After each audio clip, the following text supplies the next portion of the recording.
राजा विक्रमादित्य और जादुई रत्नों की खोज। एक दिन राजा विक्रमादित्य अपने दरबार में न्याय कर रहे थे कि तभी एक रहस्यमय साधु दरबार में प्रकट हुआ। उसने राजा के चरणों में गिरकर कहा, हे राजन, मैं वर्षों से तपस्या कर रहा हूँ, लेकिन एक दुष्ट तांत्रिक ने मेरी तपस्या में विघ्न डाल दिया है और मेरी साधना से निकले 3 दिव्य रत्न चुरा लिए हैं। वह इन रत्नों की मदद से संसार पर राज करना चाहता है। मैं अब असहाय हूँ, आप ही मेरी सहायता कर सकते हैं। साधु की बात सुनकर विक्रमादित्य ने बिना देर किए सहायता का वचन दिया। साधु ने बताया कि वह तांत्रिक पाताल लोक में रहता है और रत्नों की सुरक्षा के लिए उसने मायावी राक्षसों को नियुक्त किया है। विक्रमादित्य ने अपने शस्त्र संभाले और बेताल का आह्वान किया। बेताल ने उन्हें पाताल लोक तक पहुंचा दिया। पाताल लोक पहुंचते ही विक्रमादित्य का सामना एक विशाल दैत्य से हुआ। दैत्य ने कहा, यदि तुम इस रत्न को चाहते हो तो तुम्हें मेरी गुफा में मौजूद भयानक सर्पों से भरे कुंड में कूदकर उस रत्न को लाना होगा। विक्रमादित्य ने बिना डरे कुंड में छलांग लगा दी। जैसे ही उन्होंने रत्न को हाथ लगाया, सारे सर्प हवा में गायब हो गए। दैत्य ने कहा, तुम्हारे साहस को देखकर मैं हार मानता हूँ। ये रत्न तुम्हारा हुआ। दूसरे रत्न की खोज में विक्रमादित्य को एक पहेली हल करनी थी।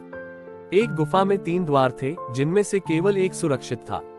गुफा के द्वार पर एक स्त्री बैठी थी। उसने कहा, इनमें से केवल एक द्वार सही है, लेकिन हर बार मैं झूठ बोलती हूँ। विक्रमादित्य ने कुछ देर सोचा और पूछा, क्या पहला द्वार सही है? स्त्री ने जवाब दिया, नहीं। विक्रमादित्य समझ गए कि तीसरा द्वार सही है, क्योंकि स्त्री हर बार झूठ बोलती थी। उन्होंने वह द्वार खोला और दूसरा रत्न प्राप्त कर लिया। आखिरी रत्न तांत्रिक के पास था। तांत्रिक ने कहा, अगर तुम इस रत्न को चाहते हो तो तुम्हें अपने राज्य, संपत्ति और परिवार को त्याग कर हमेशा के लिए पाताल लोक में रहना होगा। राजा विक्रमादित्य ने बिना सोचे समझे कहा, मैं अपने राज्य और परिवार का त्याग करने को तैयार हूँ, यदि इससे संसार की भलाई हो सकती है।